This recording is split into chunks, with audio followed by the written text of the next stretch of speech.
Okay, welcome back everyone, and we now have, after the introduction by Leopoldina, we now have a second panel, which is going to be chaired by Michael Shalai, whose new book is just out. A brief advertising message. Second Lives, Black Market Melodrama and the Reinvention of Television, available at Amazon and your other outlets like that. And we're really happy to have with us Aris Komporossos Athanasiou. Yeah, my Greek is very rusty. Not since high school have I. The pronouncing is very good. Thank you. Who's a political sociologist at University College London, and also now director of the University College of London newly founded Centre for the Study of Capitalism. And Aris is also the author of a very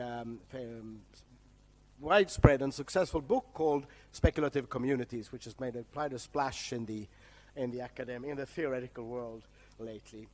Along with Arthur and Aris, we have Stephen Shapiro, who's in the English department at the University of Warwick, but Stephen is a Marxist scholar, I think it's fair to say, someone who's been working a lot on Marxism and technology, possibly with a different angle than what Leopoldina presented this morning. So hopefully this will be a fruitful contribution.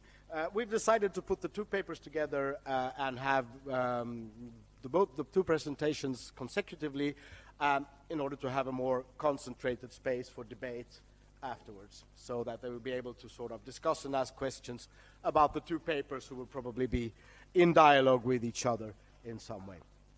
And with that, I leave over to you, Aris. Aris is presenting a paper which technology does not allow me to. The future that speculation made. Yeah. Yes. Or the world speculation. The world that speculation made. Sorry. But I think speculation is doing a lot of things. I'll try to. It will be at the center of this talk. So yeah, thank you very much, Adam, and for bringing us all together and for organizing this magnificent symposium. It's wonderful to be here. The space is amazing, and it's just such a gift, such a sort of luxury to have the opportunity, the space, the time to have these conversations.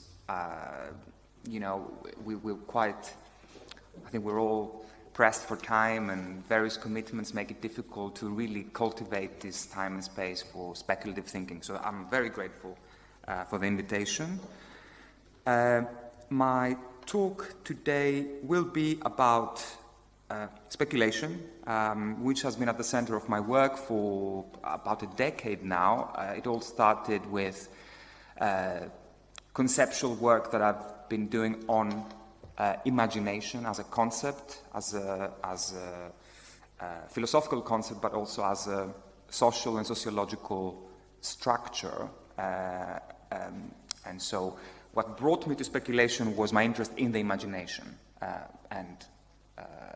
Specifically, I will mention in this talk a couple of scholars that really influenced me in that way. The most major one is Cornelius Castoriadis, the Greek-French philosopher, who tried to basically rehabilitate the imagination as something, as not a passive force, as not something that we dream about, we fantasize, we imitate, and so on, but something that we actively do. And imagination as something that makes the world around us. This is a very radical suggestion that is also at the heart of my thinking about speculation. So what I'll do is I'm going to read a paper that I've written that kind of touches on several aspects of speculation. It situates it historically, so it's going to be a little bit about the history of speculation in the financial world, and then some definitions, because it's a very fascinating multissimus term, speculation, right? It appears in so many different fields, from religion and science to philosophy and, of course, markets.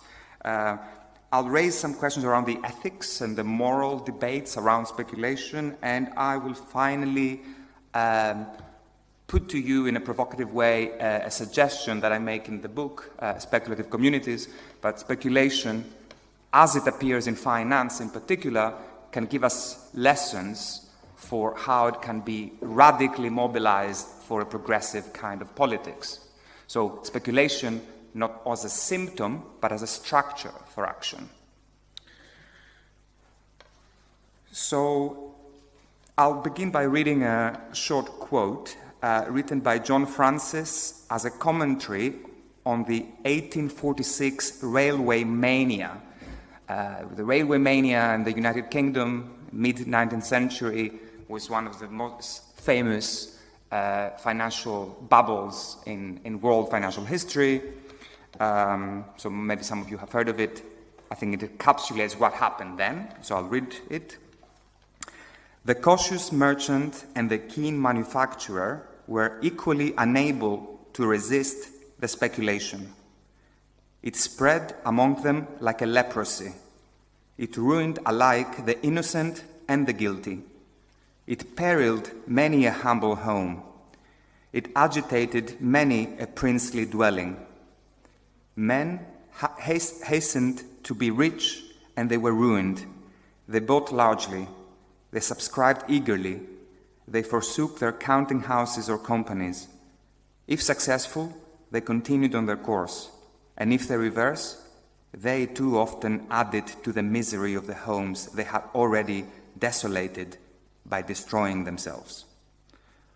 So this quote captures a couple of interesting things. First of all, the violent force that speculation can be, the destructive force that speculation can be, how speculative markets can have this profoundly catastrophic effect on society and at large.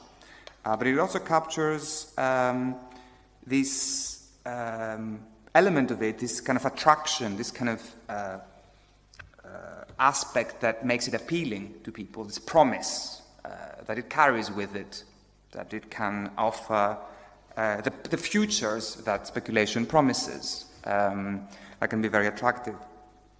So there's something about the dark tone of speculation and its pervasive social impact that is captured there. Now, let me begin with the thesis that I'm proposing in today's talk.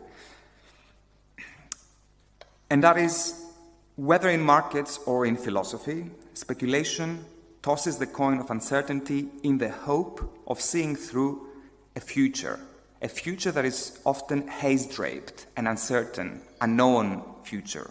And I want to say also an unknowable future, a future that we're not always able of predicting, forecasting.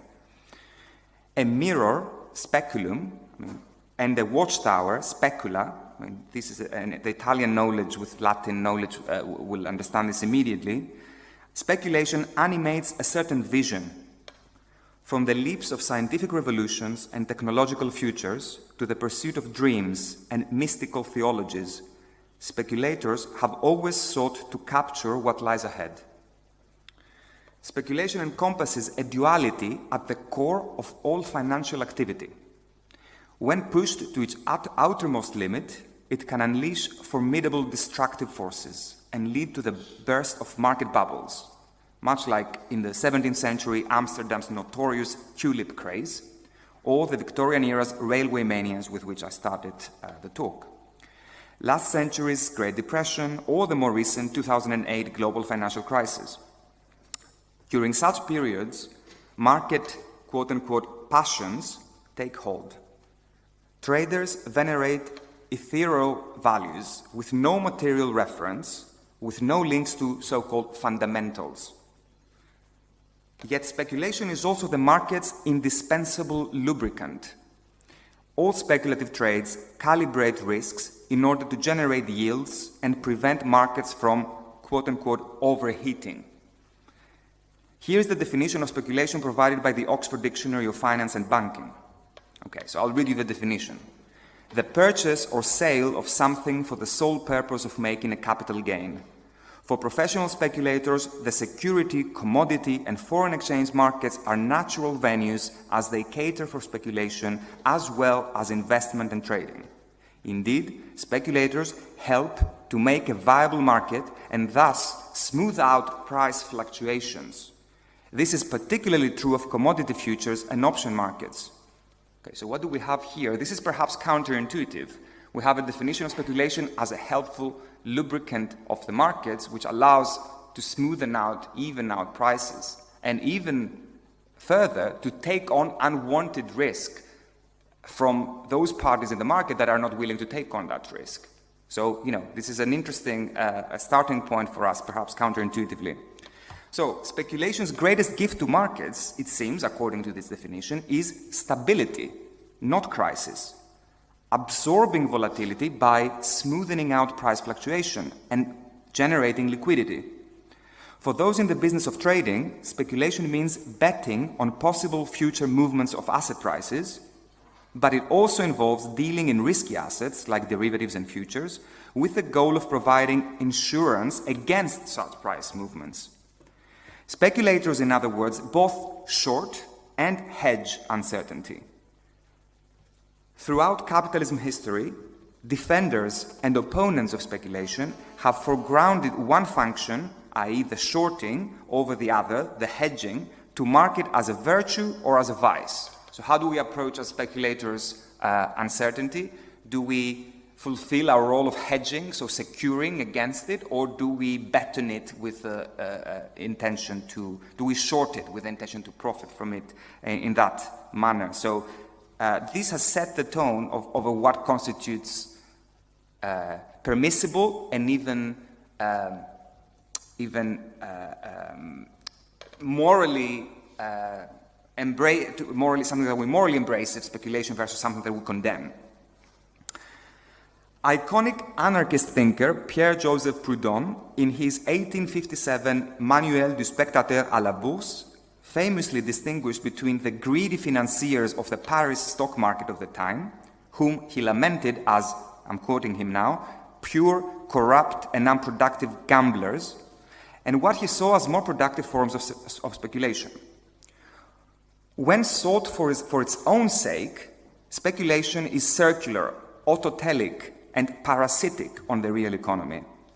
But when put to, quote-unquote, for Proudhon, productive use, it can be not only insulating, but also generative, exciting, imaginative. Again, in Proudhon's words, a source of progress that provides orientation for labor, capital, and trade, and the genius of discovery that invents, innovates, and creates something from nothing.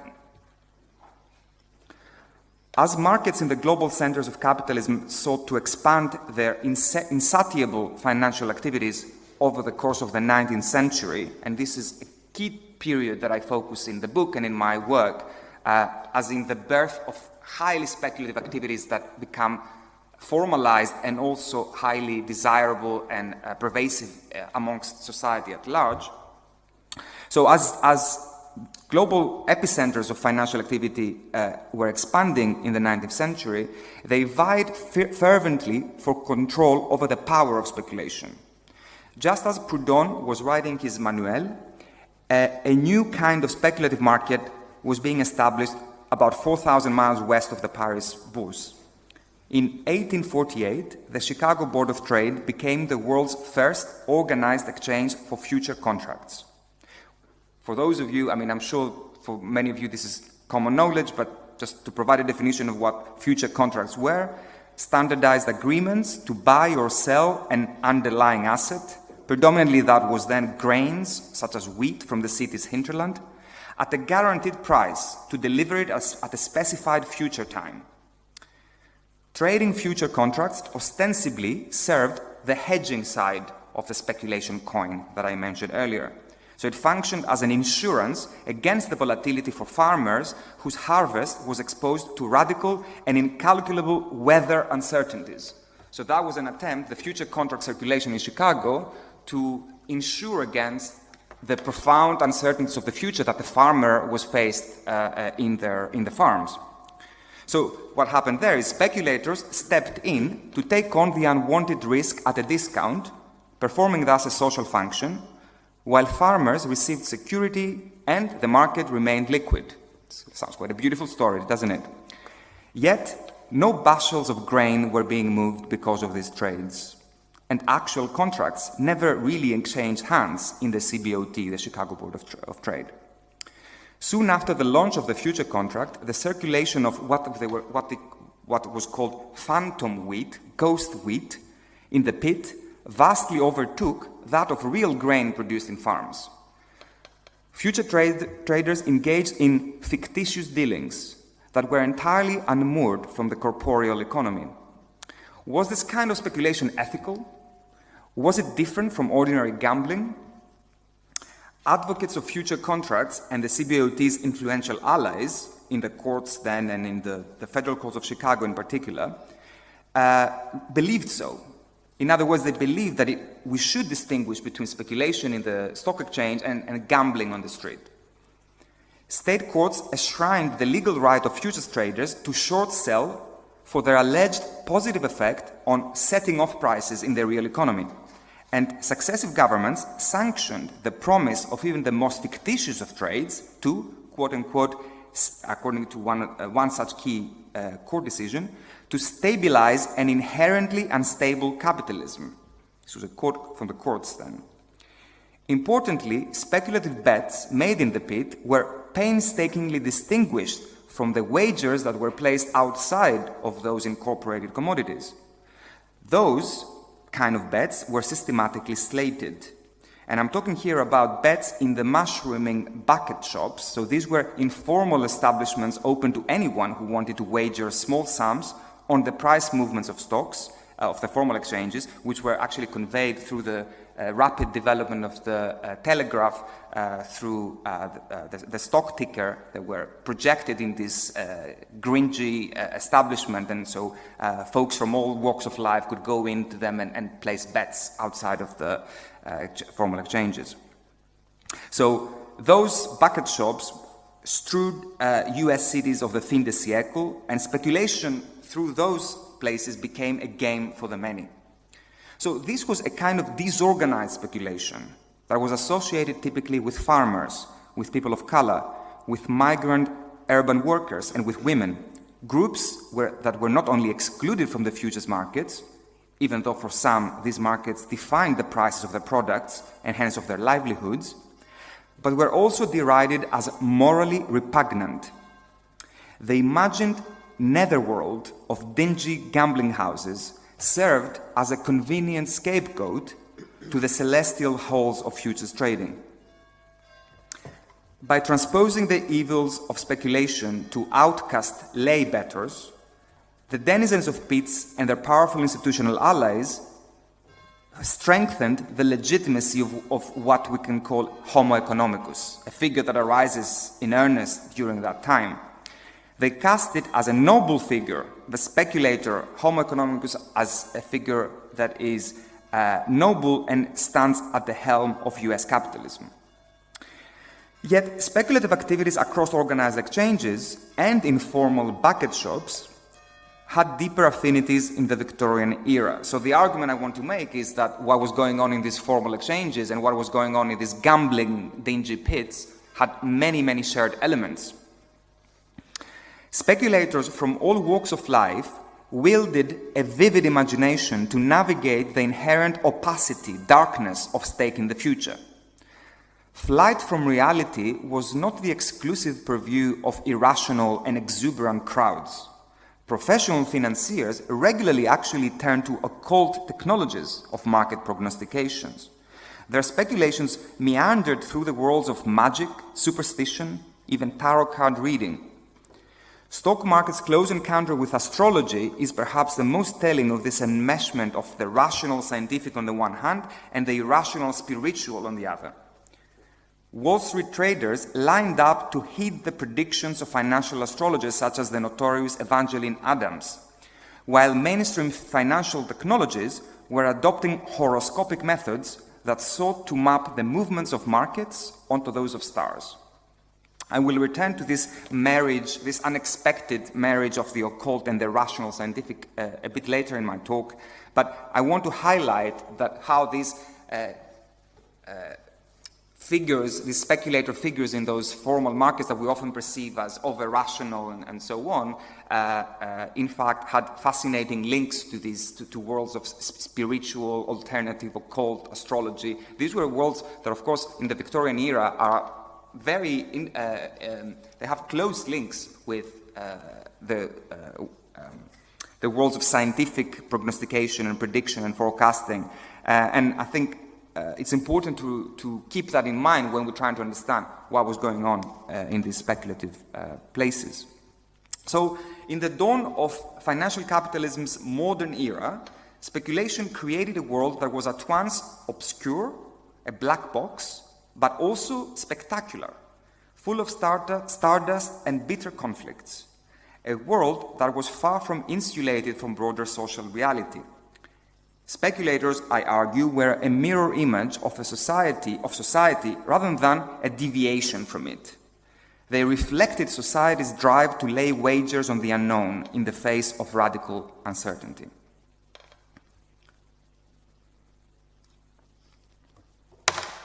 This world is one that we can still recognize as ours. Following a period of unbridled financialization during the later part of the 20th century, so this is typically identified as beginning with the momentous repeal of the Glass-Steagall legislation, which allowed commercial banks to act as financial traders. So beginning from the 70s, 80s, through the 90s, and then the new century, contemporary economies and societies were once again steeped in the whirlpool of speculation. So speculation is once again becomes a profound force in the way financial markets operate and the impact that they have in broader society. In today's turbocharged financial markets, speculation is even more opaque on the one hand because of the highly complex technologies on which it relies.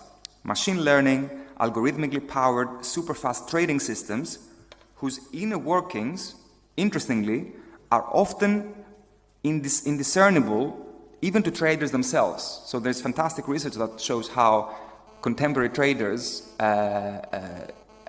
often are unable of understanding how the algorithmic trading that they are working with produces the modeling and does the trades that it does. This has quite profound implications if you think about it, right? The black box of finance becomes a black box even for the trader themselves. Himself, usually, I should say.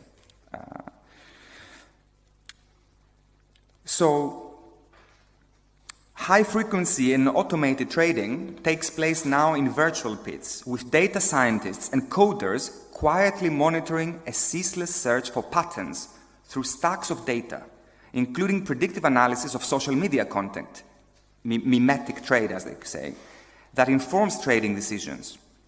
Not all that different to the practices of yesteryear's financial astrologists, looking for patterns, right? On the most obscure of this, on the most obscure end of these markets, speculators submerge themselves in what we call dark pools. These are exclusive forums for block trading securities that evade transparency requirements of formal exchanges and where dealings appear even more detached from reality.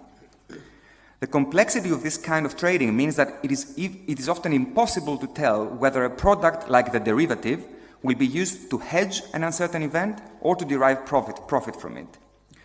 At the same time, speculative wagers are now placed not merely on the uncertainty of the future, but also on the volatility of uncertainty itself. I mean, this is quite fascinating, right? At Chicago's CBOE, the successor of the CBOT that I talked about earlier, and today's largest modern options exchange market, volatility has its own index, commonly called the VIX, or the fear index. That is a measure of expected price swings in the S&P options market. CBOE's virtual pit today even trades volatility as an asset class with its own index futures. So you understand the removal from reality that we already have with the future contract from wheat and barrels of oil and so on to future contract. Now we have more layers that intervene between reality and what is traded. Now we're trading on the likely volatility of uncertainty, right? the denizens of these new temples of finance continue to fire up the public imagination. On first brush, we may intuitively recall the greedy but charming hedge funders that were immortalized by Leonardo DiCaprio's gregarious Wolf of Wall Street. We may think of speculators like Leo DiCaprio's impersonated trader as the exemplary speculator of our time.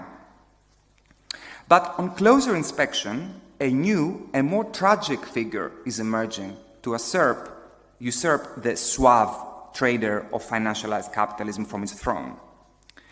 The modern day speculator resembles a high-tech Frankenstein like Dr. Alexander Hoffman, the tragic protagonist of Robert Harris's 2012 bestseller The Fear Index, a tormented physicist cum financier confronted with Vixel 4, an omniscient AI algorithm with the power of predicting fear, including Dr. Hoffman's own fear of losing himself entirely in a battle with the mercurial forces of finance.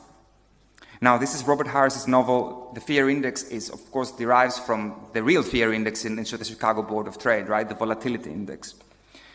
I highly recommend this TV series, by the way, for capturing some of those elements. So this was adapted to a successful TV series with actor Josh Hartnett, rummaging the streets of Geneva, injured, haunted, limping, and sweating while searching for clues to his own past and future, plunged into a nightmare reality where it is impossible to distinguish fact from fiction.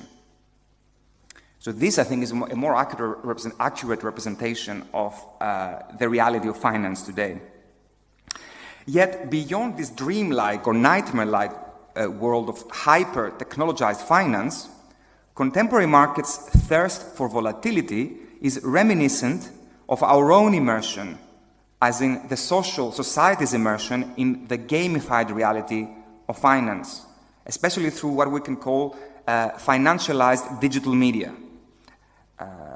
So my thesis in the book is that speculation through our everyday digital social media encounters breaks out of the organized digital pits to become a mass spectacle once again.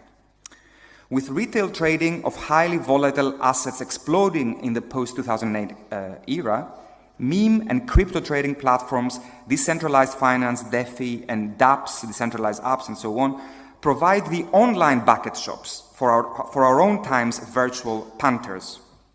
Mass shorting events, such as the GameStop saga, I think you will recall this from a couple of years ago, a grassroots short squeeze, as it was called, on the price of the iconic video game retailer GameStop, which was organized largely via social media and made headlines in January 2021. These kind of actions betray a world where volatility is treated as an opportunity in society writ large. This is an important part of my argument here, that volatility is no longer something that people fear or try to secure themselves against, but cultivate and treat as an opportunity for profit. This is an ethos that begins in that historical narrative that I presented to you in the Chicago Board of Trade and reaches its current state in our own financialized world with greater intensity precisely because of the access to technologies that we have today. I'll try to unpack this a bit more now. So this is a world where volatility is treated as an opportunity in society, where with ordinary people sowing, cultivating, rather than averting uncertainty to reap profit. Following a long trail of speculators for whom the worlds of wizardry, magic, and reason were never too far apart, today's short sellers care little about separating reality and fiction in their everyday lives.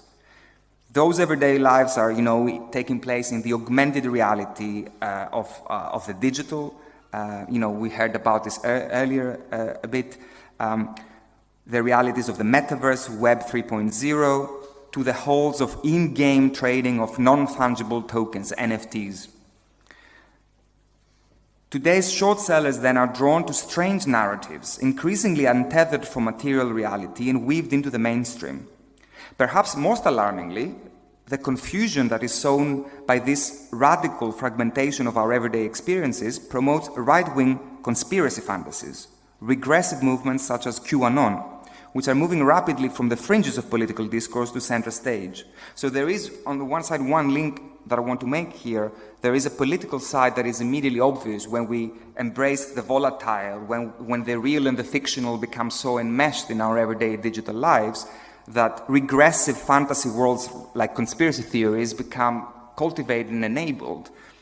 And we, of course, observe this all around us today. So one link I want to make here is between what goes on in this financial speculative world and those conspiracy world that we observe today. I think there is a strong link there that is not often pointed out. Under such conditions, speculation once again emerges as an apt response to the chaotic volatility brought by financialized life. Importantly, this is the core message of my talk, it emerges as a collective rather than as a merely individual act. This is why it is interesting sociologically, I think, to study.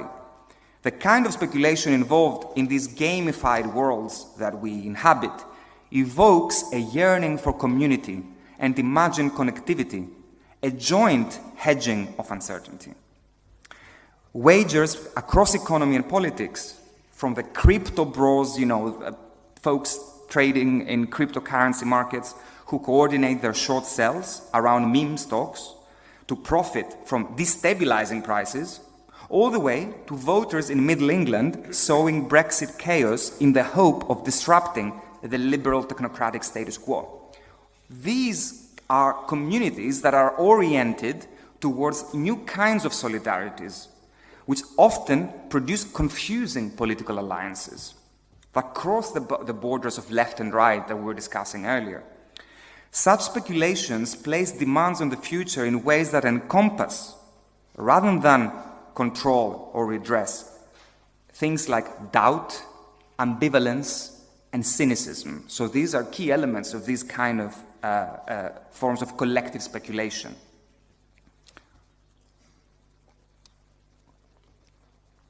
Now, I want to zoom in on some of the new social spaces that are created via what I call speculative communities in this concept I develop in the book, to show how they actually emerge in everyday life, and how there is a new vernacular, a new language that is being used, and through which these communities are being structured,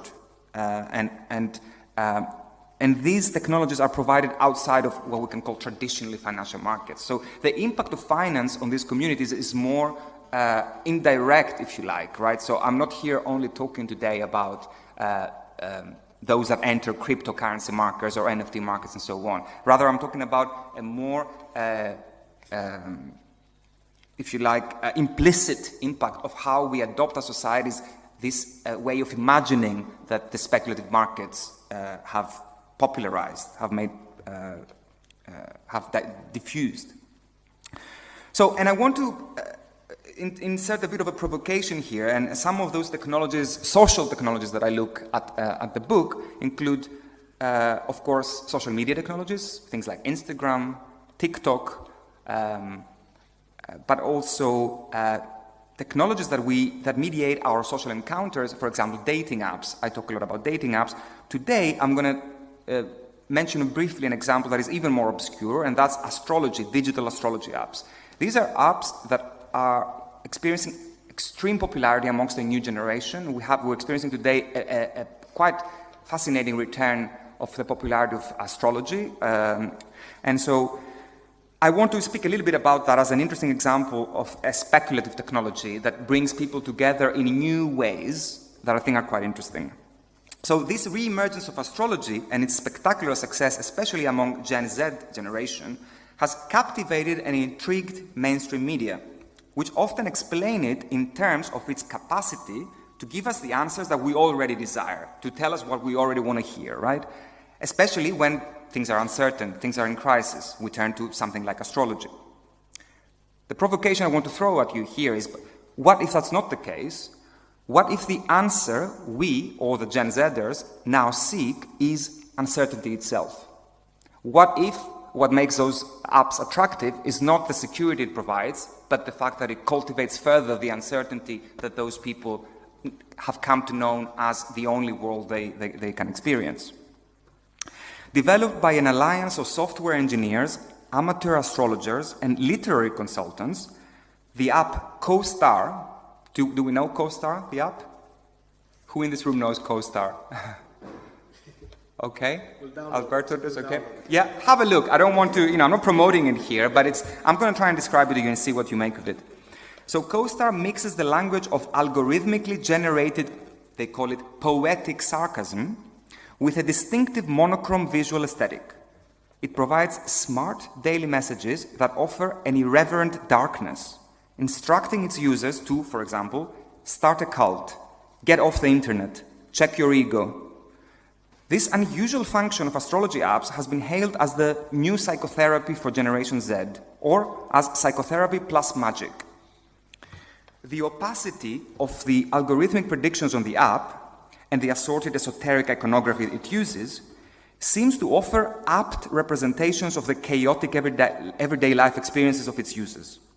Such predictions bear out rather than intervene in our bewildering experiences of uncertainty.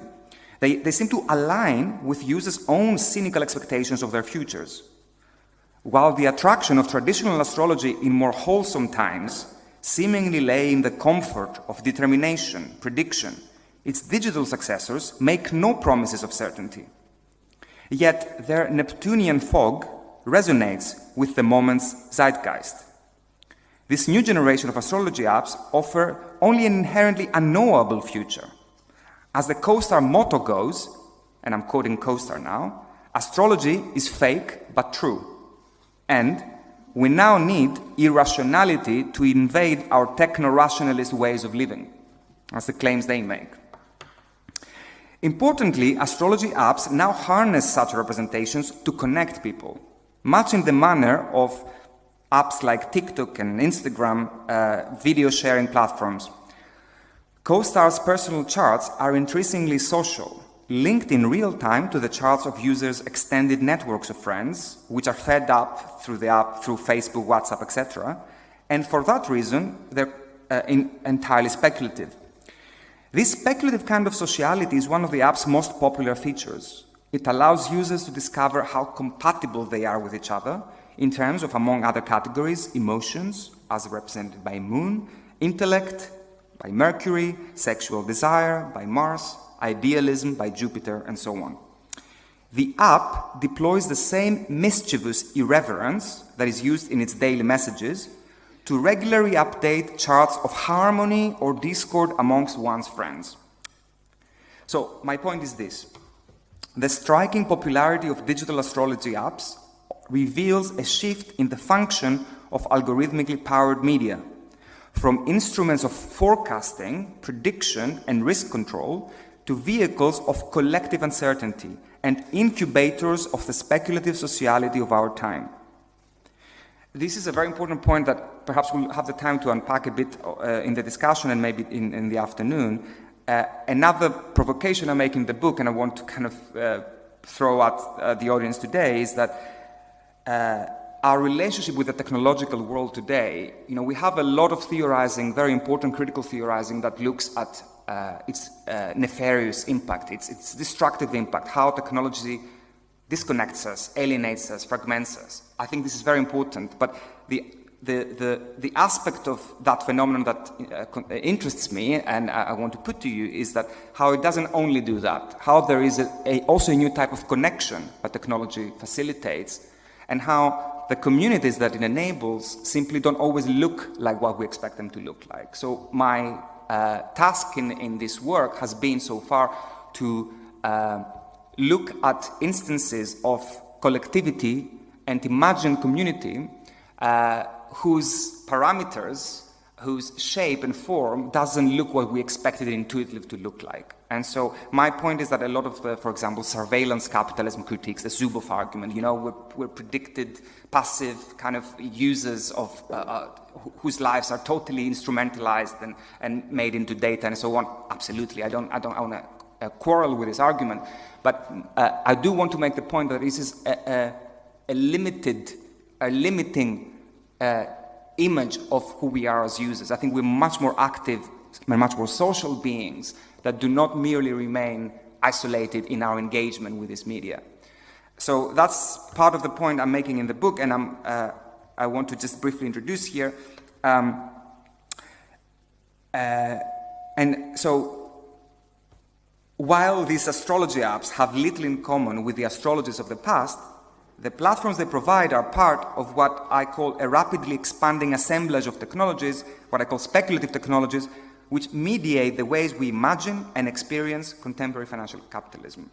So, a key point that just to again clarify this, the related point that I want to make here is that through these speculative technologies do not merely co-opt us by converting our lived experiences into commodified predictive data. Yes, they do that, but they also co-produce and represent the conditions of radical uncertainty that define a more speculative mode of social being, what I call in the book the homo speculans. So in the book I look at this transition from the homo economicus to the homo speculans, and the homo speculans I see as a much more imaginative and collectively oriented figure that is that uses speculation as a social structure. Okay, I'll try to make this a little bit more clear now as I move towards the final part of my talk. So my argument is that this new figure is perched at the heart of contemporary financialized capitalism, and it can be a very useful concept to allow us as an entry point to understand the new shape and form of these kind of communities that I'm describing.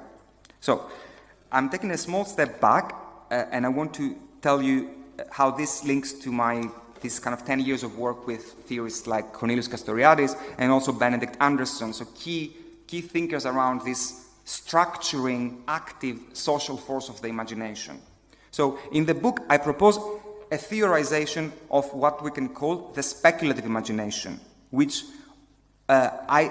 overcomes a historical binary, a historical bifurcation of rationality and irrationality, the virtual and the material. So I see imagination as a force that exceeds those dualities. It comes before what is rational and what is irrational. Imagining precedes action rather than it happens after action, right? To this end, I turn to some thinkers that I've mentioned, mainly Castoriadis and Anderson. For me, both of those thinkers are important because they have written extensively about this generative, constructive, productive role of the human imagination and its capacity to mold human subjectivity, but also, most importantly, the capacity of the imagination to form our collective bonds, communities, and of course, markets. All spaces, in other words, where human relations unfold. So, an argument I make in the book is that with in the latest crisis of capitalism, where we can observe a degree of delegitimation of neoliberal reason. Let me unpack this a little bit. The neoliberal promise of the entrepreneurial self who can rely on markets and the forces of finance and financialization to improve their lives. You know, this kind of happy chaser of the American dream, or however it is translated in other contexts. Time and again, there has been a profound disappointment of not meeting this promise. And I think the 2008 financial crisis was a key moment there. So, we do observe the withdrawal of that belief in neoliberal reason in society writ large, and an increase of volatility and uncertainty. The forces of volatility and uncertainty are circulating with great strength. And so I think that as this happens, what I propose here is that there is an opening as well for rethinking our understanding of individuals as trapped in that neoliberal regime, as atomized and as only connected in conservative, regressive ways to family units and regressive movements. So I draw to demonstrate this, I draw on Benedict Anderson's famous study of the origins of nationalism, Imagined Communities, which I'm sure most of you will have heard and read. In that, Benedict Anderson argues that the collapse of ancien regime around the world and the rise of print media capitalism in the wake of industrial revolution creates new uncertainties around which the imagined communities of nationalism can now coalesce. So communities are formed to fill the gap through the imagination of these new uncertainties of the industrial era. So my argument is that a similar process is at work in this early 21st century society that we live in. That the rise of a heavily financialized digital capitalism has produced new uncertainties, out of which grow new communities, which I call speculative communities. And these are bound together by a shared precarity and a collective desire to wager on the future. If today the speculative imagination provides capitalism's new vernacular language, then the speculative technologies I have talked about so far offer its grammar. Okay, so we have the imagination as the language and the technologies through which this imagination is cultivated and spread as its grammar. As Anderson puts it, I'm quoting him now, communities are to be distinguished not by their falsity or genuineness, if they're real or not in the sense of being imagined and being real, but by the style in which they are imagined. A style of imagining that, as Anderson writes, did not come out of thin air. It was the product of the technologies of navigation, astronomy, horology, surveying, photography, and print, to say nothing of the deep driving power of capitalism. That's Anderson again.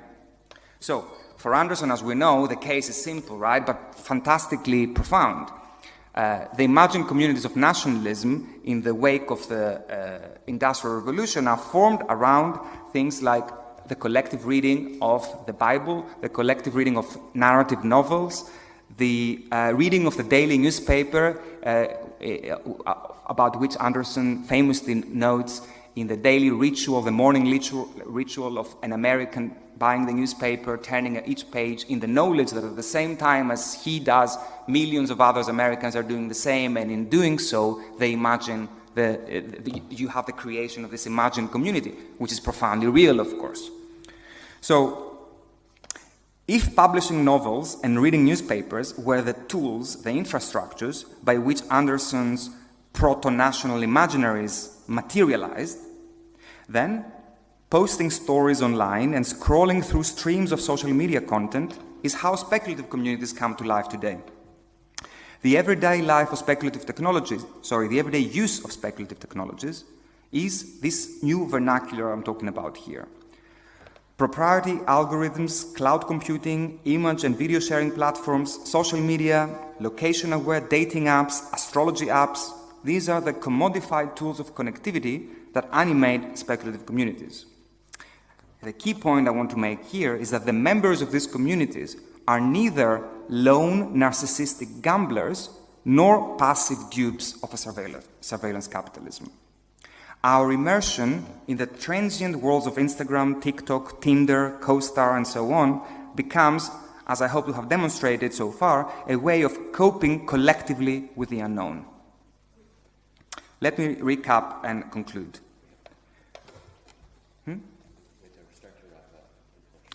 Yeah, I have one paragraph of conclusion.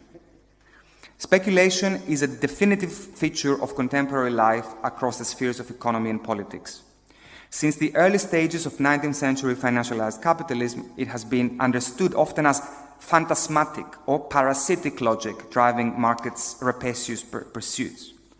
But under the increasingly uncontrollable uncertainty of our world, speculation also becomes a more productive mechanism to imagine community and collective coping with disorienting volatility. Speculation in that sense is not merely a symptom, as mainstream critics of economic and political theory often suggest, but a structure, something more foundational and generative. Therefore, it may also contain valuable answers to the financialization of modern life. If the only certainty about our future is its inherent indeterminacy, another future will always be possible, and fighting for it will never be futile. But how do economies and societies take up this challenge? This proposition I think, has implications for how we might rethink the political uses of speculation. How speculation can be a weapon mobilized not only against neoliberal democracy, for example, by conspiracy theorists and right-wing populists, but against finance itself. How it can become an instrument for orienting a radical collective imagination towards more inclusive myths, towards future narratives that help those in the margins of capitalist society to resist the logic of capital. So, some of the questions I want to leave you with are, if speculation is to be understood as a field of action, what are the movements that can challenge the paradigm from which they emerge to encourage us to figure out who we are and who we can be in the face of radical uncertainty? How can we envision resistance in the sense of genuinely alternative life patterns capable of defeating the oppressive forces of finance capitalism? How can the communities formed under the fog that envelopes what I call this homo speculans, how can they nurture alternatives? And finally, how can the necessity of imagining the future without access to adequate resources become an instrument for overturning the conditions that have produced financialization in the first place? I think in the book I talk about counter-speculation. This is what I want to leave you with. And what I hope that we can do by thinking about ways to counter-speculate is that how we can expose the more nefarious forces of ignorance that come with uncertainty, while finding ways to retain trust in a shared reality. How we can acknowledge that that shared reality also contains myths of our own making. Thank you very much.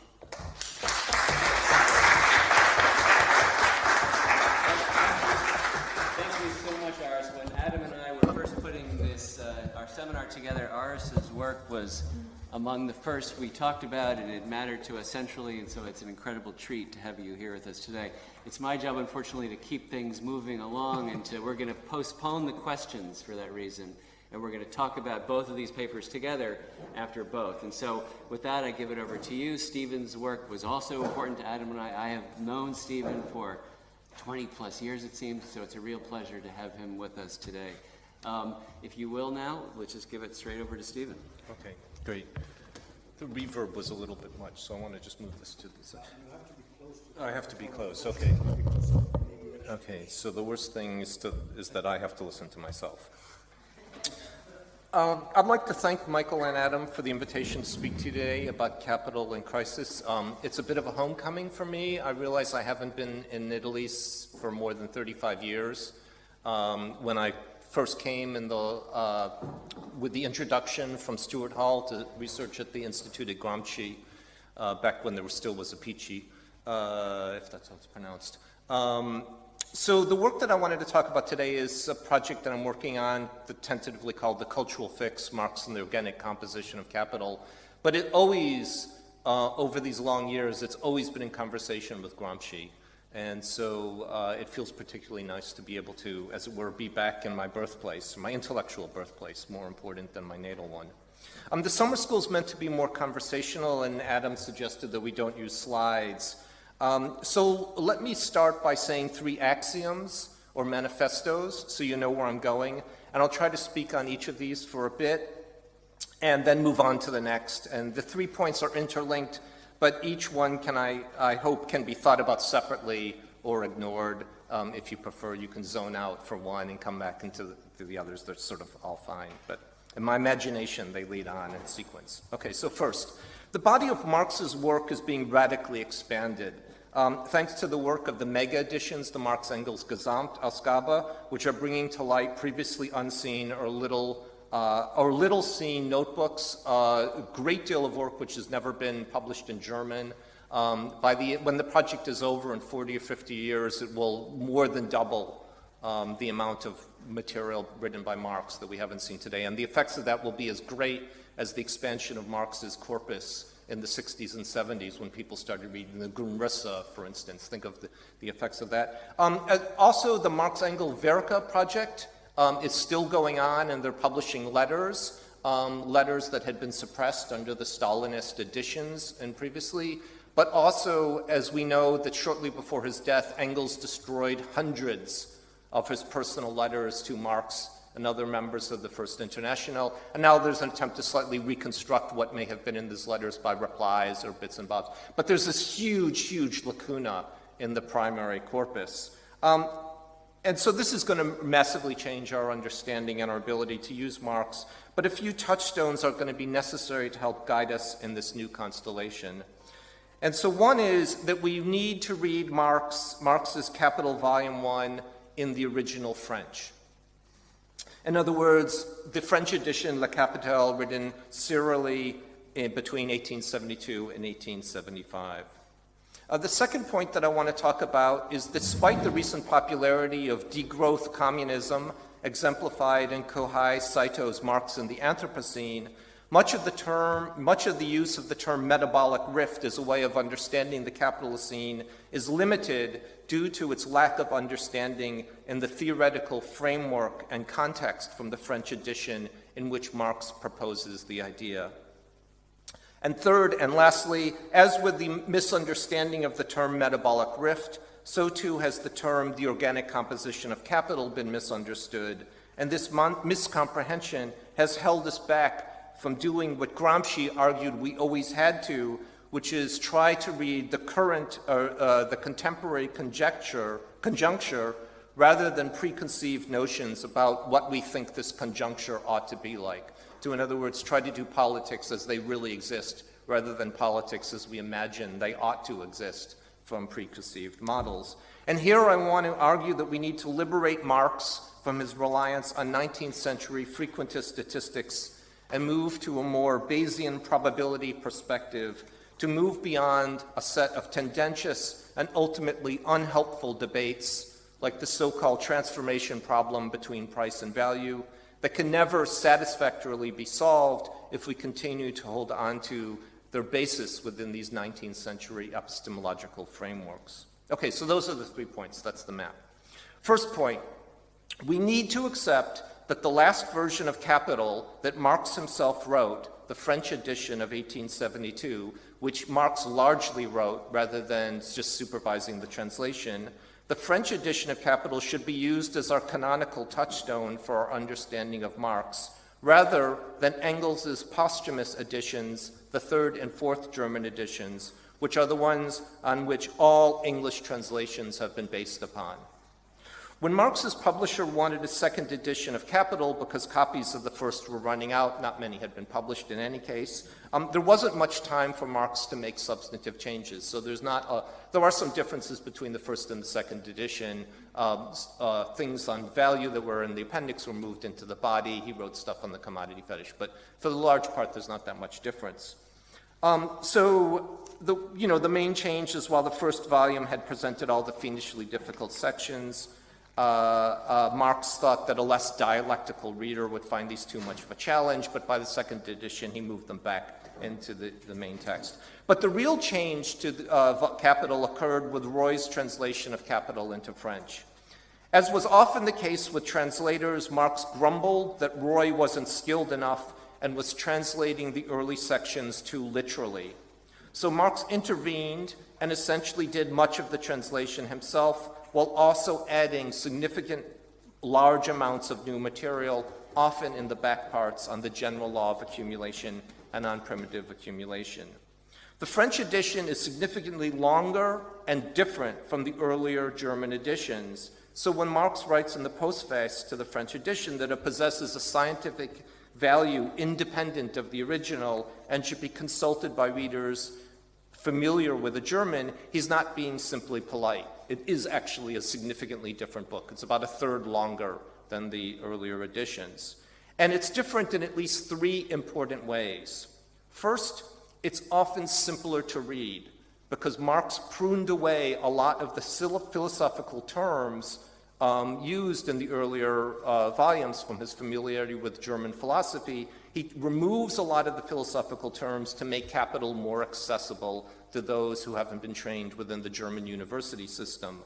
All the uses of subsumption, for instance, have been entirely removed in the French edition. Consider the line from the first pages of the preface to the first German edition, where Marx writes that he will examine the capitalist mode of production and the relations of production and forms of intercourse that correspond to that. A line that has more or less been carried over in awkward Victorian English in the translation. The French translation, however, it has much more simply. Marx says, I'm going to be talking about the mode of capitalist production and the relations of exchange that correspond to that. Not only is relations of exchange a lot easier to follow than forms of intercourse, but it also better registers that capital is composed of a larger circuit of production and consumption, production and reproduction. The reason why Marx simplified the text is because when he's writing the French edition of Capital, it's one written in the shadow of the events of the Commune. It is now a text specifically directed for working class insurgents rather than university-trained writers. So the second major change is by the 1870s, Marx has moved away from dogmatic predictions and laws of capital to a greater acknowledgement of contingent tendencies and historical and situational particularities.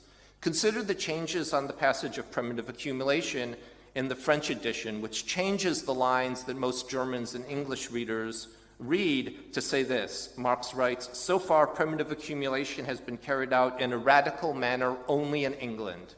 This country will necessarily play the leading role in our sketch.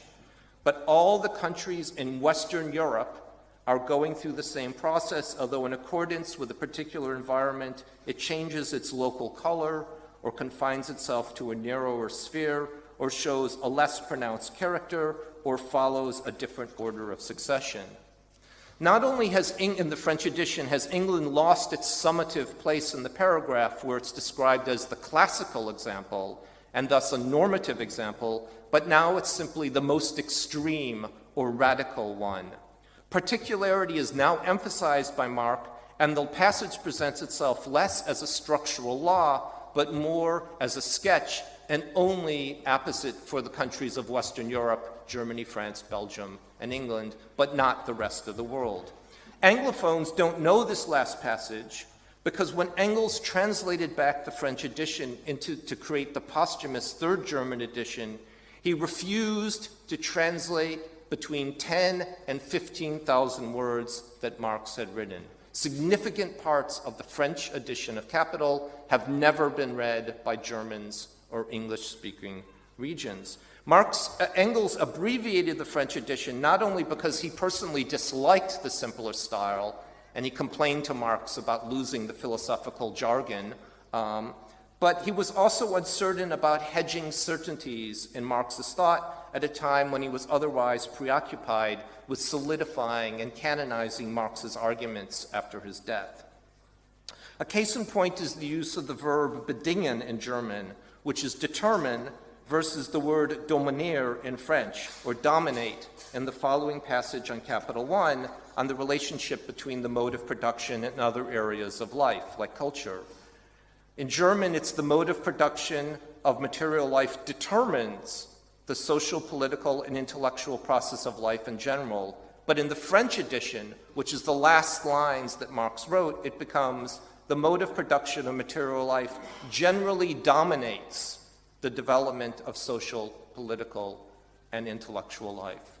And so we're really moving on to the grounds of Gramscian hegemony at this point to make the shift from determination to domination or a majority.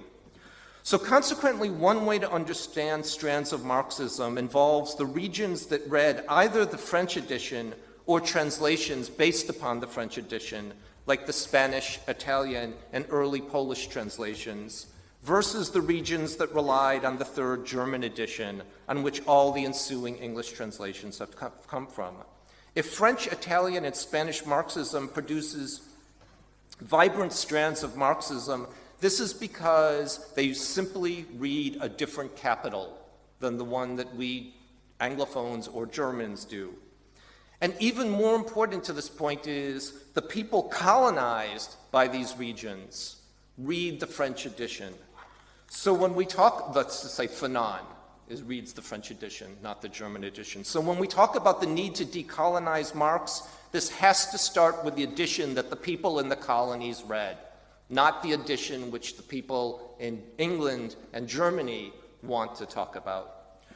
Reading the French edition will also begin to allow us to better see the compositional problems with the English versions. Marx and Engels wanted an English translation of Capital above all other translations. That's what they wanted. They wanted an English translation, but they were dissatisfied with earlier attempts. And indeed, one reason why Marx worked so hard on the French translation, because as Eleanor Marx reports, they thought it would spark an English translation, since they believed the English think that something is important only after the French do it. That was their line, that the English were constantly looking to the French, and if there's a French translation, finally there will be an English translation. Engels groomed Manchester lawyer Samuel Moore to do the job. Since beyond Marx, Moore was one of only two other men that Engels unreservedly liked and trusted. Moore did not know any German. Engels supervised Moore's learning of German until he told Marx that he thought Moore was finally up to the task. But Moore could not finish the task because he took a judgeship in Africa, so was handed to Marx's son-in-law Edward Aveling, who didn't have a good command of German. So consequently, he relied more on the French translation for his work, which was largely on Capital's second half.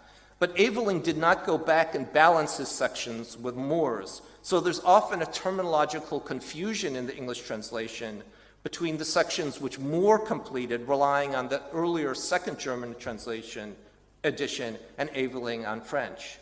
And so now we can discover the untranslated sections of the French, but it's hard to do. Mega has done this. They have a list of do's. And it not only requires of German, but also an awareness of the somewhat Baroque indexing of the Mega edition.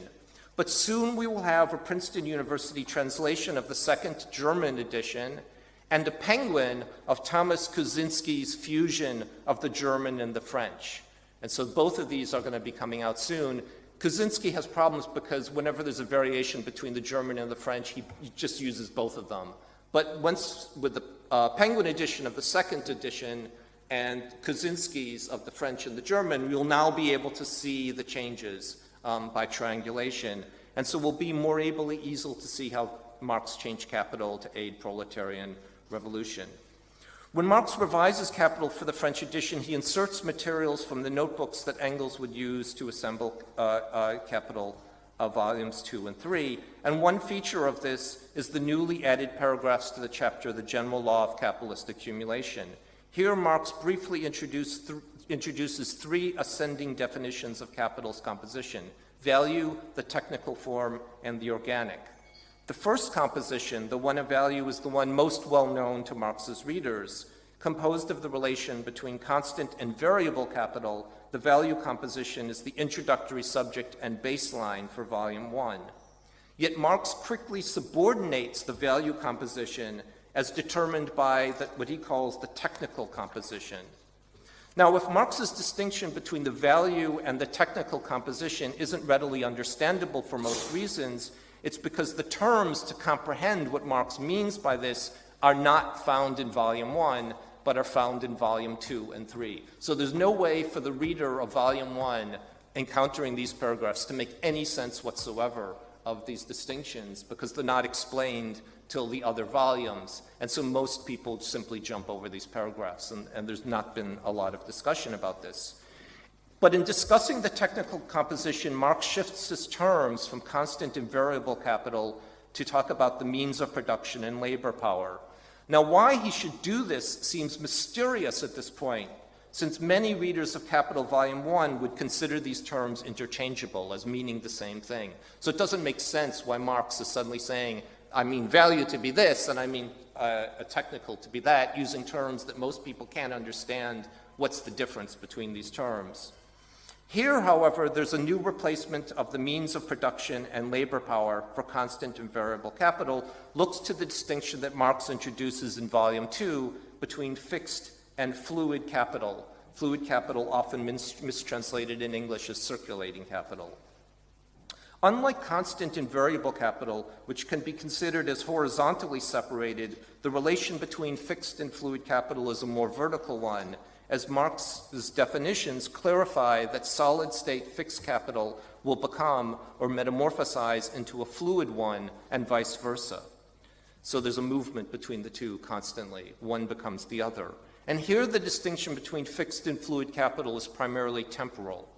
Marx imagines fluid capital as elements that are entirely extinguished and transformed in the process of a single cycle of commodity production.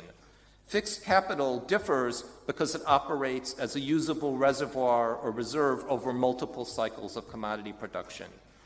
So while parcels of fixed capital become fluid and are sent into the circuit of commodity production, parcels of it will also remain in the future.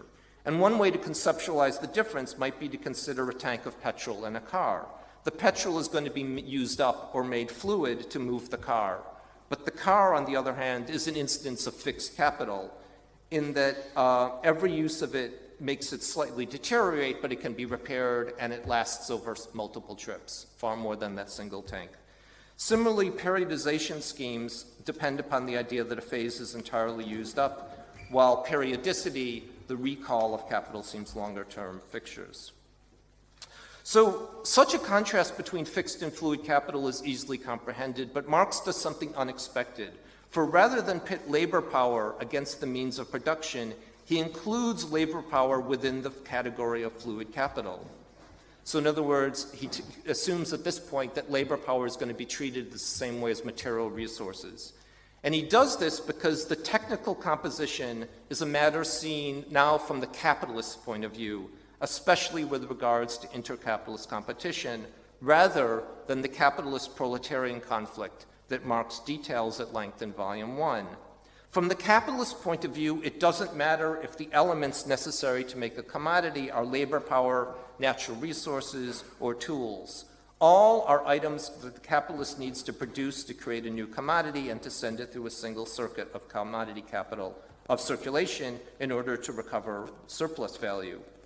But for capitalism to continue, surplus value must be placed back into transformative motion, sometimes called the reproduction of capital, and in order to ensure that profit-making time isn't lost in having to start entirely new from commodity production from scratch, the capitalist must always ensure that there are fixed capital elements ready to become fluid. Yet the relation between the fixed, which does not create surplus value since it's not yet in the process of transformation, and fluid capital is prone to interruptions due to mismatches between the amount of labor and the means of production. This is the point that I'm trying to come through with this kind of forest thick of technical explanations. Capitalists must achieve the best ratio between labor power and the means of production so that the fixed can be made fluid without delay. Marx calls this movement capitalism's metabolism, its rate of conversion of the fixed into the fluid. In order to achieve an ideal and competitively advantageous metabolism, capitalism seeks to discover how labor power, energy resources, and the means of production can be zippered together in the most ideal ratio so that it doesn't leave elements unused or wasted. The problem of this composition is what Marx calls a technical matter. It's the technical composition about how capitalism's metabolism can be smoothly accelerated. The significance of this technical composition of capital's metabolic rate for ecological studies and discussions about the Anthropocene is twofold. First, it suggests many left-wing eco-critics have it backwards when discussions of the metabolic rift occur. For many use the concept to imply that a metabolic rift is something that capitalism unfortunately creates as a byproduct of its activity. Yet Marx makes it clear that the metabolic rift is an initial problem that capitalists need to solve in order for competitive commodity relations to occur. So both the capitalist and the left eco-critic see a metabolic rift as a negative condition, but capitalists see it as an initiating problem that they need to answer, whereas left critics see it as an effect of capital. The second challenge to metabolic rift theory is the assumption that the crisis is always one of too little nature. Yet Marx makes clear that fluid capital's elements are ones of labor power as much as they are of energy sources and the means of production. The presence of plentiful resources of nature that don't have labor power to use it is as much a metabolic rift as the reverse of having too much labor power and too little nature. Hence, in one sense, the preservation of natural resources, like keeping petroleum in the ground, can be as great a metabolic rift as their depletion. And Marx says this explicitly in the lines of Capital Volume 1 on the large-scale industry and agriculture that are almost always quoted by eco-critics in discussions of the metabolic rift. Marx says capitalist production collects the population together in great centers and causes the urban population to achieve an ever-growing preponderance. This has two results. On the one hand, it concentrates the historical force of society. On the other, it disturbs the metabolic interaction between man and earth, i.e., it prevents the return to the soil of its constituent elements consumed by man in the form of food and clothing. The argument, those lines are often read as there's not enough nature to support urbanization. But Marx means the reverse. The problem is that there's not enough labor on the land to support urbanization. When people go to the city, they're not going back to the land. So it's the metabolic rift is for both these elements, not nature alone. So consequently, a fair amount of metabolic theory has departed, albeit unwittingly, from Marx to resort to bourgeois romantic naturalism, one that's often anthropomorphic, anthropophobic. But consider this metabolic rift that arises because of untouched nature. Because Europeans had no experience in large-scale land management due to their feudal experiences in microstates, when conquistador capitalism came to the New World, they thought they saw an empty land, a terra nullius, because they could not conceptualize North American indigenous herding practices over hundreds of miles, or South American Swidden, that is, slash and burn techniques of forest control. European inability to see the labor of ecological niche sculpting means that they did not understand how the catastrophic epidemics among the indigenous populations after European contact resulted in a large-scale loss of stewardship and led to uncontrolled forest growth. The growth of carbon-sucking trees then led to global cooling experienced in Europe as the Little Ice Age, a centuries-long phase of exceptionally cold winters that then amplified the need for heating from carbon sources. So capitalist reforestation in the New World led directly to deforestation in Europe and the ensuing need for petrocultural heating and agrarian industrialization.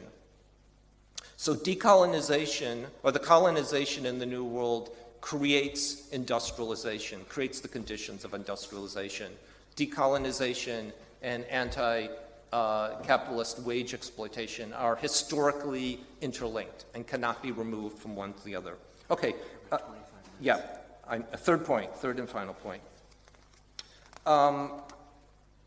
Okay, I'm going to just skip over one point because I think we've had enough Marxist terminology. So the third and final point. One of Foucault's most controversial and antagonistic comments on Marx appears in The Order of Things, when he says that Marx is embedded within a 19th century episteme. There, Foucault says, Marxism exists in 19th century thought like a fish in water, that is, it's unable to breathe anywhere else, causing a lot of fights. A slightly unfortunate line. But a better way to understand this is to recognize the ways in which Marx drew on technologies of dominant liberal centralism for his argument, especially those of frequentist statistics. The liberal apparatus supported its civilizational claims for gradual development by deploying mechanistic and deterministic science and frequentist statistics to argue that social complexity could be expressed in predictable laws that could be easily visualizable. Newtonian mechanics posited that systems are linear and knowable through a causal deduction of universal operations. From an Enlightenment era claim that the world was a space of mechanistic determination came the use of frequentist statistics, where a known input can be used to extrapolate outputs thanks to the creation of averages and idealized Gaussian distributions, or what are more commonly called the bell curve. Liberalism used frequentist statistics to justify Quetelet's concept of the average man as a frequently nation-statist concept that would be useful to liberalism's evaluating managers seeking to promulgate notions of the normal in contrast to the abnormal, deviant, or to give its proper name, le miserable. One of Foucault's core claims is that the deployment of numerical norms enabled the shift from the repressive power of ancien regime sovereign to the productive power of disciplinary civil society, and this worked in tandem with the rise of the pastoral state, which denounced prior sovereignty's right to take life by replacing it with a biopolitics, where the so-called caring state sought to cultivate life and defend society against external and internal threats. Yet our own time is no longer one of the liberal pastoral state, but it's a necropolitical one of carelessness, a live and let die state that's tolerant about the disposability of people, one that lacks concerns about danger or risk for the population. It's a lack of concern motivated by a neo-eugenics that assumes the privileged will always be protected, if not now liberated by the absence of all those deemed as non-excellence. And we see these very clearly with COVID politics. This is a necropolitics that allows for the disposability of the environment and a form of power that is neither repressive nor productive, but what I call correlative, and it emerges from algorithmic calculations empowered by new computational power and the use of mass data. Instead, the internet now depends upon a different kind of mathematics, one often called Bayesian probability, where the known input of frequentist statistics is not required, since these are often replaced with an inferential probability of future occurrences based on past examples. Unlike frequentist statistics, Bayesian probability doesn't seek to create regularities, but looks to dynamic optimization that will be developed better, but not necessarily always correct results. Furthermore, Bayesian probability has an aversion to what's called overfitting, or trying to assume that every data point or outlier can be explained within its formula. Bayesian probability has a greater tolerance for simply ignoring aberrant inputs so that good enough approximations are good enough. So here, disposability of data conjoins with necropolitical neoliberalism's comfort with the disposability of peoples. For climate activists, the turn from frequentist statistics that create extrapolations and Bayesian probability that relies more on hunches may be one reason why the political use of numeric thresholds like 1.5 degrees has no effect in changing political public opinion, because the arguments are based on a now residual, if not entirely obsolete notion of statistics, which is not the world we live in.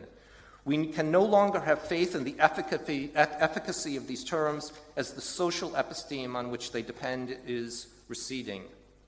It also suggests, and this will be the last point I want to make today, that Marx himself is overly reliant on notions of the average, the science of his time, and also overly reliant on the search for social science laws of development, which has not had happy consequences for the left. Perhaps we need to explore a more left-wing version of Bayesian thought. To date, the only substantive attempt for this has been done by Israeli economists Emmanuel Farjoun and Mosiah Machover in their 1983 Verso book, Laws of Chaos, a probabilistic approach to political economy, which was recently reissued in 2020. There they argue that while Marxism notes the disorderly and chaotic nature of capitalist market relations, but Marx's theoretical praxis has been predominantly determinist. So on one hand, capitalism is chaotic, but Marxist theoreticians have always argued we can find knowable laws for this. And they argue that this fundamentally does not work. So they argue for an abandoning frequentist statistics in favor of a reconstructed modern probabilistic version of the labor theory of value, one capable of overcoming the profound theoretical crisis of traditional Marxist political economy. After all, when Marx asks how was it that a money price was initially given to a commodity, he acknowledges this emerges over frequent practice and convention, and that answer is Bayesian in approach. These Israeli economists propose that Marx has neither a labor theory of value nor a value theory of labor, but instead what they call a labor content theory of value. And we might understand by this term that the commodity is formed both by explicitly waged as well as unwaged labor, like that of racialized slavery or gendered social reproduction. I'll take some of the implications of this later today, but I think I've gone on long enough. So let me stop here and thank you for your time and patience.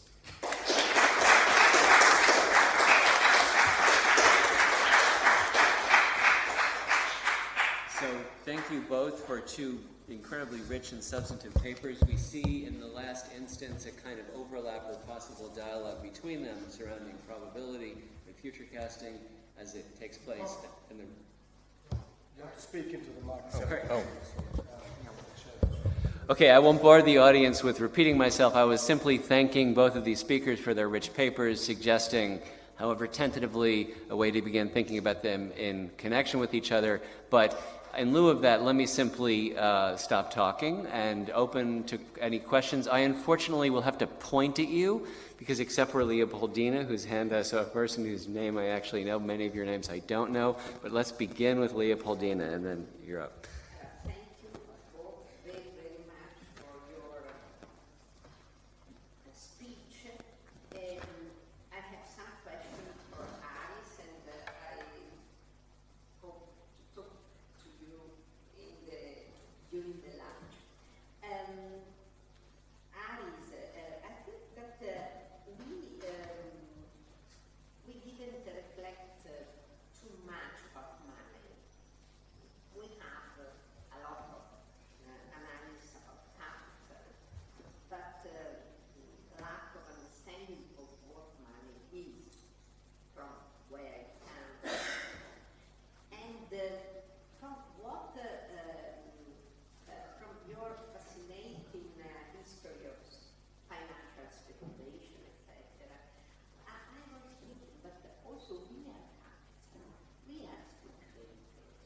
For example, when we manage our saving, our money from retire, from pension, or and we become also, or directly or indirectly through funds, we become involved in capitalist speculation. So how we can elaborate this? The second point is about astrology. I want to tell you that some years ago when I went to a short conference in Milan.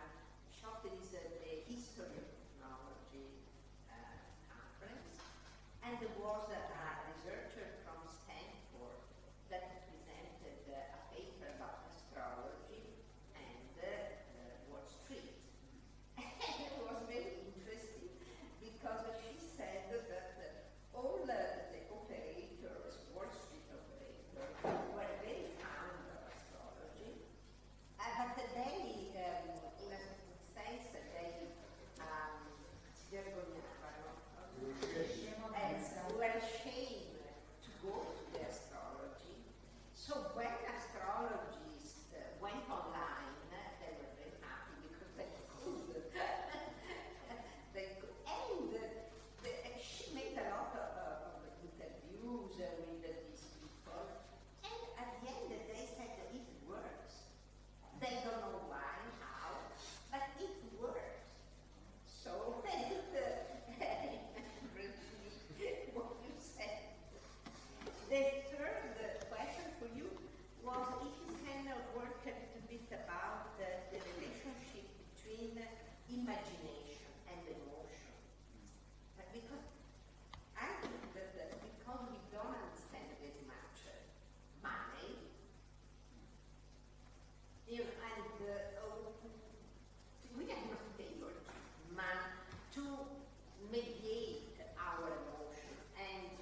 Let's get a bunch of questions together, and then we can have a conversation between the two panelists. And so you are next, and then I think Adam, you had a question after that, and you've been waiting patiently in the second row, and then you two, and then maybe that can be enough, and we can you guys can talk together.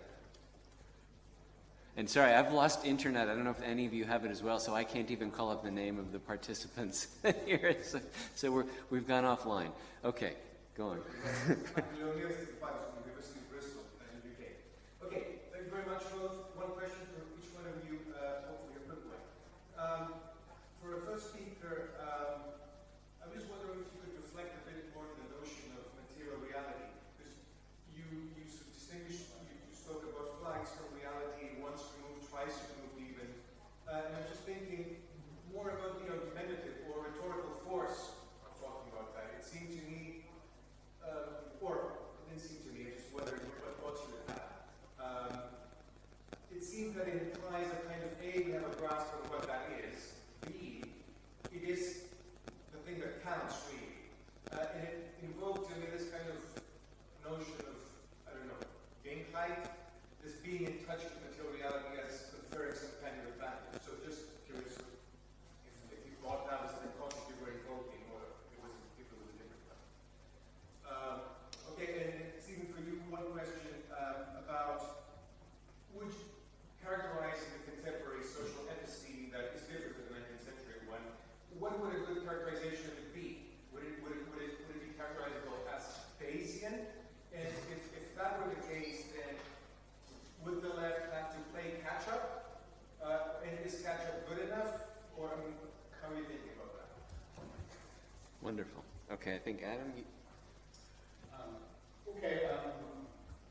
I have a lot of questions to you, but I think maybe we can take it some other time. I just want a clarification, Stephen. You mentioned in the introduction of the talk that this thing had implications for the notion of degrowth or zero growth. And I didn't quite catch what those implications were. Yeah, so I just wanted a clarification on that. Yeah. That's it. Hi, thank you. This was very interesting. I'm Cecilia. I'm from Sweden. I'm a critical working scholar on sustainability issues. So my work is in between the minorities and marketing and consumption here. So I have two questions about speculation. So this is my eternal question. I'll try to label it in speculative terms. Could I please have your view on speculation on the climate crisis?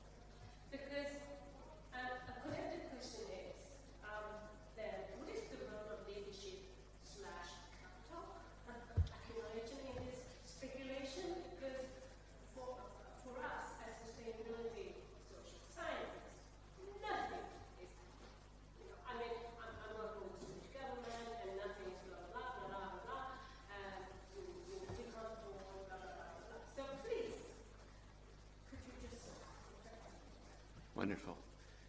Yes, Yes. Monica. Hi, Alice. Thank you very much for your very interesting speech. On speculation. So, speculation can be interpreted, as you know, in various ways. In the context of the Anthropocene, it encompasses the notion of contemplating, exploring, predicting the effects of human activities on the financial planet, right? So, but it also prompts us to ask questions about our role, our responsibilities, and potential solutions in this area that is defined by the human influence. So, how do you see your work on speculation as a field of action contributing to other broader academic disciplines or practical domains, facing the challenges of Anthropocene in magical terms? And are there any policy implications or recommendations that emerge from your research that you'd like to share with us? I would be very curious about it. Wonderful. And last but not least,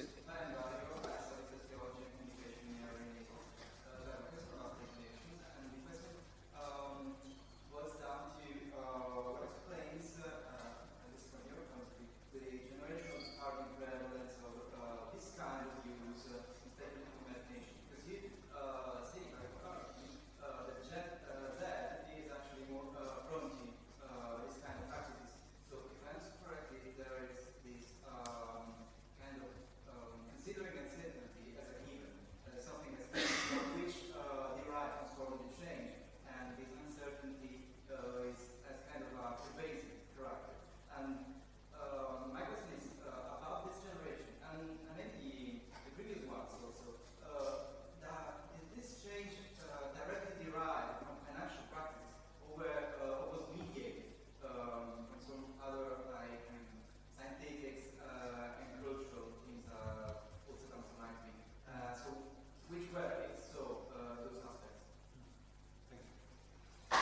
And then we'll just let you two guys kind of back and forth your way through some of these questions. You should start. Okay, yeah, maybe I can take some and then we can... Yeah, you probably can't get to all of them. There's 5, 7 from Leopoldina.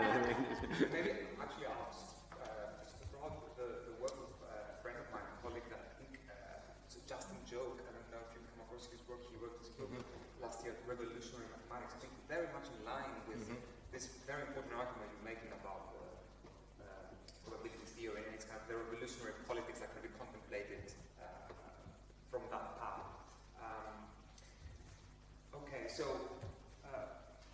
thank you all for your questions. I mean, they're wonderful questions, and they're giving me the opportunity to maybe make some clarifications as well. Leopoldina, your questions about our role as individual speculators in society today. I mean, this is exactly at the heart of what I'm trying to do here. So what my work is trying to do is shift our focus maybe away from, let me put it in a different way. So, on the one hand, I try to open up the black box of finance and look into the darkness of that world and see how those implicated internally are actually quite imaginative and quite social within markets themselves. So the world of markets is actually quite imaginative. It does terrible things, but it actually is quite imaginative. And the second point I want to make is, to your question, that way of imagining has been diffused in society writ large. And so how I understand ourselves as speculators is, on the one hand, very literal. You're right, we are called in our everyday life decisions, the choices we make, the decisions we take are quite speculative.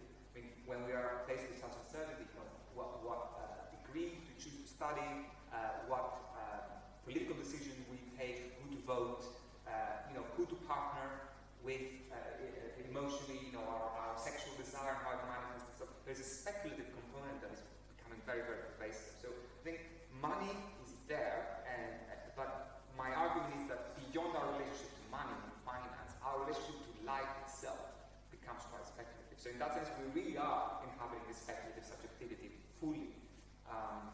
The role of emotion you mentioned, absolutely very important question. And there I go back to Castoriadis, and it's what I want to, the reason why I think imagination is important is because it helps us. So on the one hand, often when we, to look at emotion, it helps us to look at emotion as something not negative. So, in finance, when we look at, so the history of finance, we have these big explanations around bubbles and events crisis, whereby we understand them as the outcome of irrational exuberance. This is the Alan Greenspan famous term, right? So irrationality, the role of emotions taking over our rational judgment, has been key, centered in those explanations. And I want to shift away from that role of negative emotions. So we're drawn to money in these very negative ways. We're trapped in these loops of fear and of mania and fantasy and so on. And I think there is rather something quite more imaginative in how people respond to markets and how they dwell in markets. And by that I mean that the rational and the irrational are much more enmeshed, right? So we want to make a profit, yeah, that's rational in some ways, but we're also excited by, the thrill of that process. So I think these are much more entangled, and in my research I try to bring them to the fore, these entanglements more. AI, yeah. Maybe I can express myself better about emotion. Emotion are part of thinking, okay? Are not separated by our thinking. The problem with speculative financial world is that what is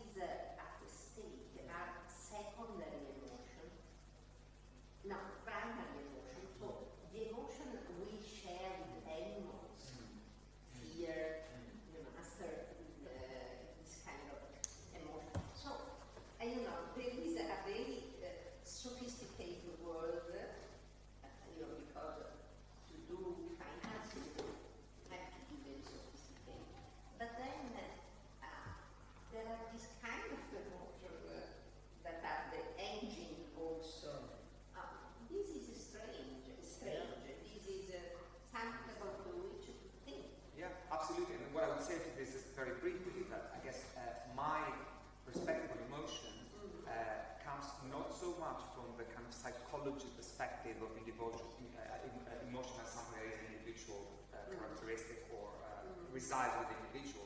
It comes more from like affect studies where emotion is associative and relational necessarily. So there is, the way our emotions are expressed and drive us is necessarily responsive to our social kind of being.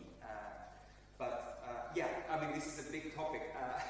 Maybe we should also connect it to this reality of money, which we did not investigate so much. We investigated money, also where money was born, etc.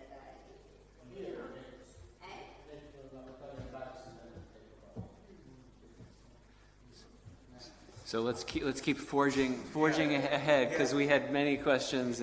I know you can't hopefully get to all of them. No. Just maybe a general point that covers some of those questions.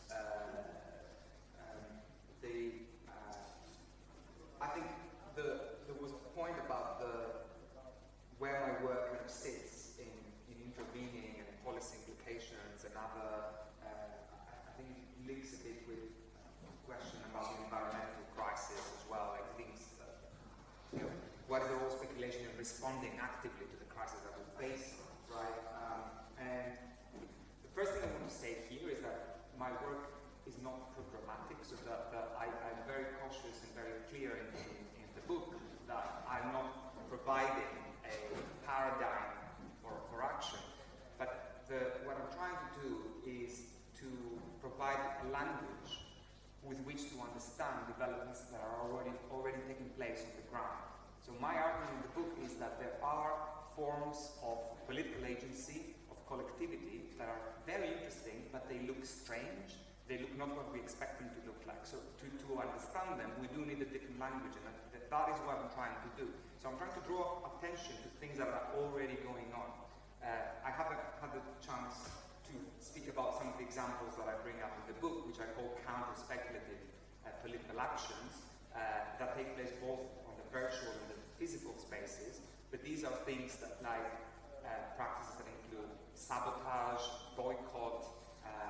They deploy the irreverence of TikTok and other platforms, irony, cynicism, that they blend this into outputs that we don't perceive immediately as political, but they have a very interesting political texture, I think. So my view is that with things like crisis, like the environmental climate crisis, the point I want to make with bringing in this vocabulary of speculation is not so much to suggest that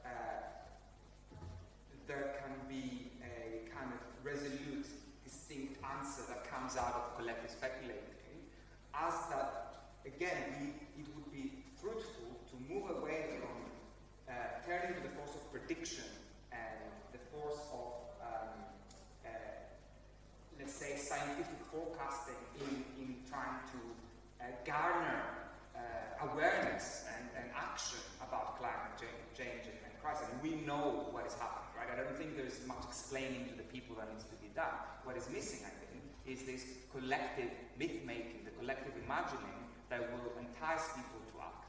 And this is, I think, where the collective speculation and speculative communities, this kind of emphasis on myth-making and collective speculating rather than predicting and forecasting can be critical. So this is how I see speculation being relevant.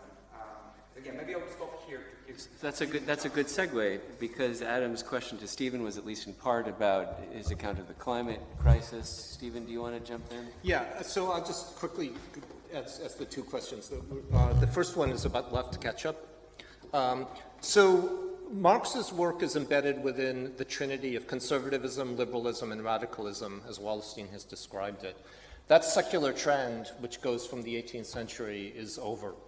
And we're at the start of a first secular trend. And the trinity has now transformed or metamorphosized into one of fascism, neoliberalism, and the intersectional left. Conservatism has become fascism.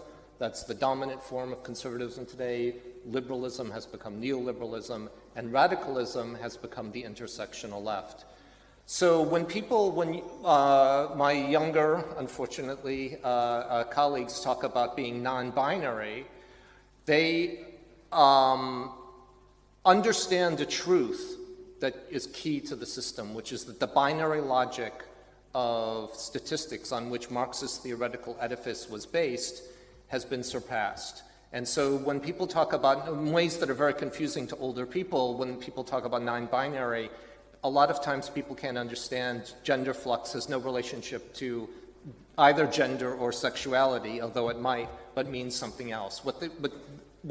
The reason why trans rights are absolutely key to any kind of contemporary Marxism or effective Marxism is because they understand the actual theoretical and social relational conjuncture of the moment. So the left does have to catch up. The problem is that when we use the phrase the intersectional left, many older school Marxists think, oh, this is, soft or fuzzy. And so one of the attempts is that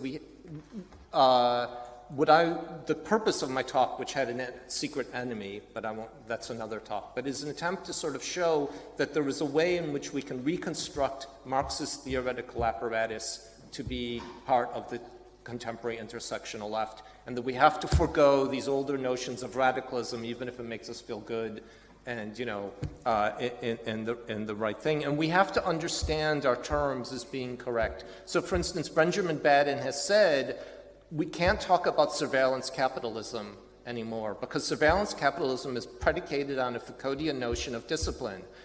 Power today no longer works on the disciplinary frequentist statistical mechanisms. It works on a Bayesian. So he suggests we should call it something like sensing capitalism, partly because capitalism today doesn't want to surveil everybody. There are a lot of populations, it doesn't need to use Christina Sharp's language, are unnoted, right? In other words, you don't need a moral panic. When police assassinate black Americans, they don't need to construct a moral panic. That logic doesn't work anymore. They can simply exterminate or assassinate black Americans because they never existed in the first place. So the whole society must be defended argument that Foucault is making is true, but not for our contemporary moment.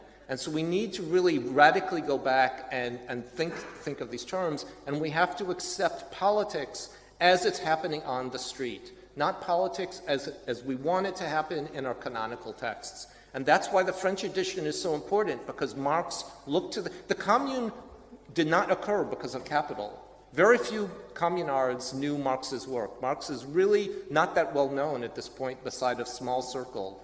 And, but Marx reconstructs capital for the communards. We have to do the same thing. Very quickly on degrowth economics. The problem so the one thing is metabolism and metamorphosis are synonyms in Marx. So, people are always quoting these few instances of the word metabolism, but think of these huge sections, the metamorphosis of commodities. They mean the exact same thing. I can explain why, but just for the moment, take it that this concept is all over Marx.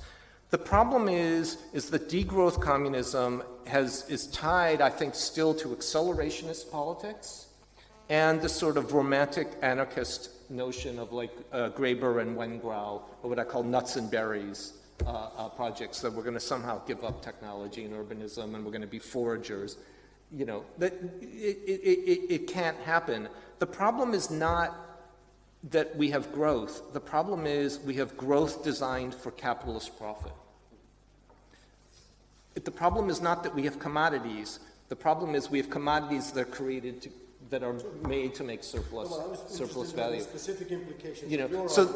So the specific implications of the is that give up these notions of degrowth communism. It's simply for me, Saito's work emerges from a very particular concept of Japanese Marxism, which is a product of the elite university system, and that for whatever reasons it has broken out of those confines and now has become a popular thing. But I do not think it's a useful political notion, because we can't go back. You can't stop the machine. You have to change the machine, but you can't stop the machine. So the political implications are we have to live in the contemporary. And I personally think this is tied to romanticist notions of the past. I mean, your two talks share fundamentally that takeaway, that you're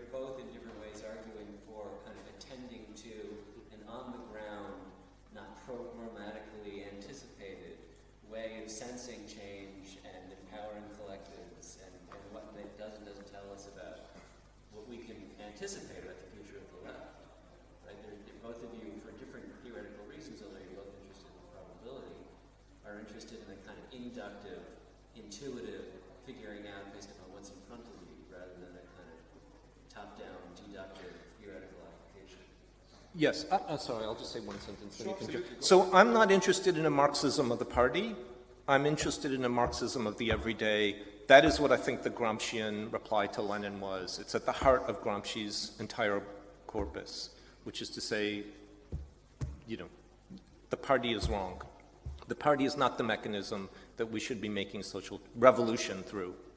Ari, you want to have the last word here on this session? I don't know, but so, and I mean, I think, yes, I definitely think there was a lot of shared ground in towards the end around what you just captured very well, I think. I mean, I would say, without wanting to upset you, I'm not interested in Marxism so much myself, but you know, I think the sensitivity and the kind of the underlying kind of the intention of your work, as I understand it, I do share with in terms of, you know, how you just said the need to be attuned to the present, the need to be sensitive to the current political sensibilities and modes of agency and connection and so on that are already out there without inventing them or, you know, imposing them from the top. I think that's very important.